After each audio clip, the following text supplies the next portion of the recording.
అందరికీ నమస్కారం అండి. నేను మీ hashtag MD. Welcome to Bigg Boss Telugu updates. So ఇవాళ బిగ్ బాస్ తెలుగు అప్డేట్స్లో భాగంగా మనం ఏం మాట్లాడుకోబోతున్నామంటే, హౌస్లోకి నిన్న చాలా మంది కంటెస్టెంట్స్ అయితే వెళ్ళిపోయారు. గృహప్రవేశం జరిగిపోయింది.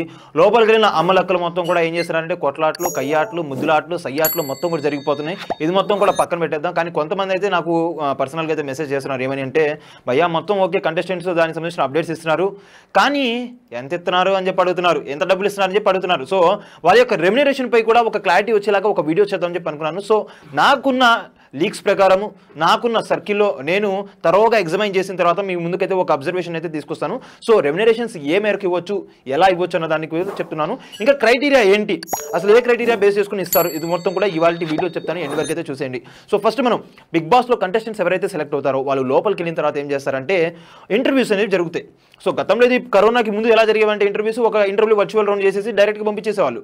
కానీ ఇప్పుడు వడపోత అనేది పెరిగిపోయింది. కచ్చరాగాళ్ళు వచ్చేసి ఒక సీజన్ని ఫ్లాప్ చేశారని చెప్పి వడపోత అయితే పెంచేశారు మేనేజ్మెంట్. సో అందులో భాగంగా నెంబర్ ఆఫ్ ఇంటర్వ్యూస్ జరుగుతున్నాయి. 3 ఇంటర్వ్యూస్ అయితే జరిగినాయి తాజాగా జరిగిన దాంట్లో లాస్ట్ ఇంటర్వ్యూలో ఏం చేస్తున్నారంటే రెమ్యునరేషన్ గురించి మాట్లాడుతున్నారు. సో ఇది కూడా సేమ్ టు సేమ్ అండి, ఎగ్జాక్ట్ ఎలా ఉంటుందంటే ఐటీ కంపెనీ లాగే.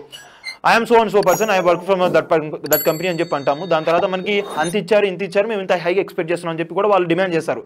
అలానే ఇక్కడ కూడా డిమాండ్ చేస్తారు.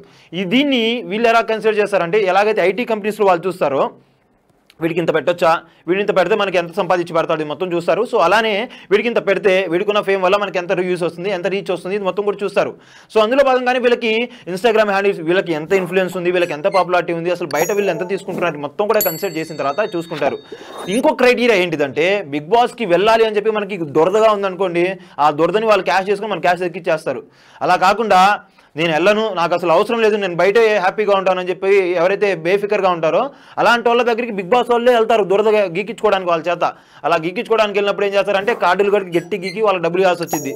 సో అందులో భాగంగానే అలా వచ్చిన కంటెస్టెంట్ ఈసారి ఎవరైనా ఉన్నారంటే అందులో భాగంగా విష్ణుప్రియ ఒకటని చెప్పాలి. విష్ణుప్రియకు ఉన్న క్రేజ్ ఏదైతే ఉందో ఆ క్రేజ్ మామూలుది కాదు. ఇన్ఫ్లుయెన్స్లు అలానే ప్రతి చోట ఎక్కడ చూసినా కానీ పంచులు వేయగలదు, ఫైటింగ్ చేయలేదు, కౌంటర్లు ఇవ్వగలదు, డ్యాన్స్ వేయగలదు, గ్లామర్ కూడా ఉంది, కానీ కొద్దిగా ఆ ముక్కు వల్ల డిఫెక్ట్ కొట్టింది, కాకపోయినా అడ్జస్ట్ చేయగలదు. అందుకని విష్ణుప్రియకి ఇచ్చిన దాని one of the highest paid contestant ఎవరైతే ఉన్నారంటే, ఫస్ట్ హైయెస్ట్ పెయిడ్ కంటెస్టెంట్ ఎవరైనా ఉన్నారంటే ఈ సీజన్లో విష్ణుప్రియ అని చెప్పి కుండబద్దలు కొడుతున్నాను. సో ఇది నేను తీసుకున్న ఇన్ఫర్మేషన్ మొత్తం కూడా ఎక్స్ కంటెస్టెంట్ నుంచి నేను తీసుకున్నది, ఎగ్జంప్షన్ చేసింది. అలా నాకు వచ్చిన లీక్స్ ఏవైతే ఉన్నాయో inside talk Bigg Boss unit నుంచి, అందులో భాగంగా చేసింది.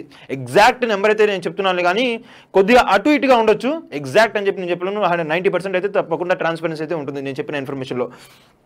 అందులో భాగంగా ఇప్పుడు చెప్పేశాను కదా. సో మనం ఒక్కొక్క పేర్లు అయితే చూసుకుందాం, 1 by 1 ఎవరికి ఎంత ఇచ్చారో అది మొత్తం కూడా చూసేద్దాం ఇప్పుడు ఇవాళ మన ఈ ఎపిసోడ్లో. సో ఫస్ట్ మనం చూసుకుంటే నాగమణికంట, ఈయన టీవీ నటుడు, వారానికైతే 1.20 లక్షల రూపాయలు అయితే తీసుకోబోతున్నారు. సో ఈయన ఏంటంటే, నేను మనకి ఎలిమినేషన్లో భాగంగా నామినేషన్లో ఏం చెప్పారంటే, నాకు ఇది పెద్ద ప్లాట్ఫాము, దీని నుంచి నేను ఇప్పుడు వెళ్ళిపోతాను అంటే చాలా బాధగా ఉందని చెప్పారు. బిగ్ బాస్ అనేది నాకు ఒక పెద్ద ఆపర్చునిటీ, నేను అసలు జీవితాంతం దీనికి రుణపడి ఉంటానని చెప్పి అన్నారు. సో ఈయన ఆ దురద క్యాండిడేట్, ఎప్పుడెప్పుడు పోదామని చెప్పి ఉన్నోళ్ళు, అందుకనే ఈయన కోత వేసేశారు. ఇంకా దాని తర్వాత పృథ్వీరాజ్ అండి, టీవీ నటుడు, ఈయనకున్న రీచ్ ప్రకారం అయితే ఈయనకు 1.50 లక్షలు అంటే 1,50,000 రూపాయలు ఇస్తున్నారు. ఇంకా సోనియా ఆకుల ఆర్జీబీతో ఇంటర్వ్యూస్, ఆర్జీబీ సినిమాలో ఒక దాంట్లో నటించింది, ఆల్రెడీ హీరోయిన్ బ్యాక్డ్రాప్ ఉంది కాబట్టి ఈమె కూడా 1,50,000 రూపాయలు అయితే ఇస్తున్నారు. ఇంకా బెజవాడ బేబక్క యూట్యూబర్, వారానికి 1,50,000 అండి. ఈమె కమీడియను, సింగరు, అలా నెక్స్ట్ ఏంటిదంటే పంచులు బాగేసింది, ఎటకారంగా మాట్లాడడంలో నెంబర్ 1 అనమాట. ఎవరినైనా పులిహార కలిపేసి, ఇన్స్టెంట్ మిక్స్ పులిహార, ఎలా అయితే చిన్నపిల్లలకి ఇన్స్టెంట్ మిక్స్ నూడిల్స్ పెడతారో 2 minutes అని చెప్పి 2 minutesలో పులిహార కలిపేసిద్ది.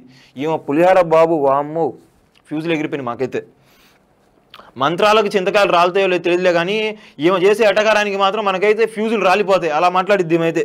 ఇంకా కిరాక్ సీత మనకు తెలుసు, యూట్యూబరు, 7 Hours చేసింది, కొన్ని సినిమాల్లో చేసింది, వెబ్ సిరీస్లో నటించింది, ఈమెకైతే 2 లక్షల రూపాయలు ఇస్తున్నారు. ఇంకా ప్రేరణ, ఈమె కూడా ముకుంద మురారి సీరియల్తో ఫేమ్ వచ్చింది. దాని తర్వాత టీవీ నటిగా ఏమైతే కూడా బాగా ఇన్స్టాగ్రామ్లో కూడా ఫాలోయింగ్ అయితే ఉంది ఈమె కూడా ఒక 2 లక్షల రూపాయలు ఇవ్వబోతున్నారు. ఇంకా అభయ్ నవీన్ ఎవరైతే ఉన్నారో, పెళ్లి చూపుల సినిమా డైరెక్టర్గా కూడా వర్క్ చేశారు, కొన్ని సినిమాల్లో క్యారెక్టర్ ఆర్టిస్ట్గా కూడా చేశారు, హీరో యొక్క ఫ్రెండ్ క్యారెక్టర్స్ అలాంటి ప్లే చేశారు. సో ఈయన కూడా ఫిల్మ్ బ్యాక్గ్రౌండ్ నుంచి వచ్చారు కాబట్టి ఈయన కూడా ఒక 2 లక్షల రూపాయల వరకు అయితే రావచ్చు. ఇంకా నైనికా డాన్సర్, ఈమెకైతే 2,20,000 రూపాయలు అయితే ఇవ్వబోతున్నారు వారానికి. ఈమెకి ఎందుకు ఇంత ఇవ్వబోతున్నారంటే, ఈ సీజన్ బిగ్ బాస్లో అసలు ఎవరు కూడా డాన్సర్ లేరు. సో డాన్సర్ కాంపౌండ్ నుంచి ఈమెను తీసుకొచ్చేసి ఇచ్చేశారు. ఇక ఇక్కడ ఇంకోటి ఏంటిదంటే, ప్లే చేసేది ఈమె చేసే షోస్ మొత్తం కూడా ఈటీవీలో చేస్తుంది. ఇక్కడ బిగ్ బాస్ మేనేజ్మెంట్ కావాలని చెప్పి తీసుకురాస్తున్నారు. ఎందుకంటే ఒక సెట్ ఆఫ్ ఆడియన్స్, ఇక్కడ మా టీవీకి ఉన్న సెట్ ఆఫ్ ఆడియన్స్ అందరూ ఎవరు, మా టీవీ వాళ్ళే చూస్తారు. అదే ఇఫ్ ఇన్ కేసు వీళ్ళు ఈటీవీలో ఉన్నటువంటి ఒక కంటెస్టెంట్ని తీసుకొచ్చి మా టీవీలో పెడితే అక్కడ రీచ్ని ఇక్కడ గ్యాదర్ చేసుకుని అక్కడ డబ్బులు ఇక్కడ తీసుకుంటామని చెప్పి బిజినెస్ని వైడ్ స్ప్రెడ్ చేసుకోవడానికి ఛాన్సెస్ ఉంటాయి. సో అందుకని ఈ కంటెస్టెంట్ని ఎక్కువ మొత్తంలో పెట్టేసి తీసుకొచ్చేసారు. ఇంకా నెక్స్ట్ నిఖిల్ టీవీ నటుడు, ఈయన కూడా 2,25,000 రూపాయలు. సో ఈయన కన్నడలో మంచి ఫాలోయింగ్ ఉంది, అది మొత్తం కూడా. సో కన్నడ ఆడియన్స్ని ఇక్కడ ఎంగేజ్ చేద్దామని చెప్పి చేసేసారు ఈయన కూడా. ఇంకా శేఖర్ భాష, ఈయనకి ఆర్జేగా మంచి పరిచయాలు ఉన్నా కానీ ఈయనకి అంతగా పాపులారిటీ అయితే లేదు, ఇన్ఫ్లుయెన్స్ అయితే లేదు. కానీ ఈయన రీసెంట్గా ఎక్కడ చూసినా కానీ ఈయన పేరే. ఒక కొంత ఇన్సిడెంట్ రాజుతరం లావణ్య లవ్ మ్యాటర్లో ఈయన పోవడము, టీవీ డిబేట్లో పాల్గొన్నప్పుడు చెప్పుతో కొట్టడము, ఈయన అయితే అసలు గొడవలు మాట్లాడడం, అసలు ప్రతిదీ కూడా చాలా కన్స్ట్రక్టివ్గా, చాలా చాలా చాలా చాలా నిర్మాణాత్మకంగా, ఎక్కడ కూడా కామ్నెస్ని పోగొట్టకుండా ఒక టెంపర్మెంట్తో ఫాలో అవుతూ మంచి కాన్వర్సేషన్ స్కిల్స్ ఉన్న వ్యక్తి. సో అలాంటి వాడు వెళ్తే కనుక తప్పకుండా కాల్తో వస్తాడు, చూసి రమ్మంటే కాల్తో వస్తాడని చెప్పి బిగ్ బాస్ వాళ్ళు వెళ్ళారు. సో అందుకని ఈయన కూడా 2,50,000 రూపాయలు ఇస్తున్నారు. ఇంకా యష్మి కూడా, ఈమె కూడా బ్యూటీ విత్ బ్రెయిన్ అని చెప్పి చెప్పనొచ్చు, కాకపోతే కొద్దిగా టెంపర్ లూజ్ అవుతూ ఉంటుంది. ఈమెకు 2,50,000 రూపాయలు కన్నడ సర్కిల్ని ఇక్కడ ఎంగేజ్ చేయడం కోసం ఈమె తీసుకొచ్చారు. ఇంకా ఆదిత్య ఓం, ఈయన కూడా సినీ నటుడు, హీరోగా చేశారు, డైరెక్టర్గా చేశారు, కొన్ని ఫిల్మ్స్లో సైడ్ క్యారెక్టర్స్ కూడా చేశారు. ఈయనకైతే వారానికి 3 లక్షల రూపాయలు. ఇంకా ఫైనల్లీ విష్ణుప్రియ నేను చెప్పాను ఇందాక మీ అందరికి కూడా. So all-rounder, entertainment, gossips, glamour, skin show, dance అన్నిట్లో ఉంది కాబట్టి ఈమెకు 4 లక్షల రూపాయలు అయితే ఇస్తున్నారు. సో ఈమెని కావాలని చెప్పి బిగ్ బాస్ ఏరి కోరి తీసుకొచ్చిన కంటెస్టెంట్ ఎవరైనా ఉన్నారంటే అది విష్ణుప్రియ. సో ఇదండి నేను ఇవాళ వరకు నేను ఏదైతే ఎనాలిసిస్ నేనైతే చేశాను అందులో భాగంగా నాకు వచ్చిన ఇన్ఫర్మేషన్ ప్రకారం మీకు చెప్తున్నది. రెమ్యునరేషన్స్ ఈ రేంజ్లో అయితే ఉండొచ్చు అని చెప్పి, దీంట్లో 90% ట్రాన్స్పరెన్సీ అనేది తప్పకుండా నేనైతే మెయింటైన్ చేశాను. ఇంకా నిన్న బిగ్ బాస్ సీజన్ 1 ఎపిసోడ్ అయితే జరిగింది, వాళ్ళ సెకండ్ ఎపిసోడ్ కూడా దాదాపు అయిపోయింది. సో మీకు ఎవరైతే కంటెస్టెంట్ నచ్చారో ఆ కంటెస్టెంట్ యొక్క పేరును కూడా టైప్ చేయండి మా కామెంట్ సెక్షన్లో. అలానే మీకు ఇవాళ జరిగిన ఎపిసోడ్ ఎలా అనిపించిందో, ఇంకా ఏమైనా టాపిక్స్ కావాలంటే ఆ టాపిక్స్ కూడా మా కామెంట్ సెక్షన్లో టైప్ చేసి పంపించండి, వాటిపై తప్పకుండా వీడియో చేసి మీ ముందుకైతే వస్తాను. అంతవరకు మీ #MD సైనింగ్ ఆఫ్.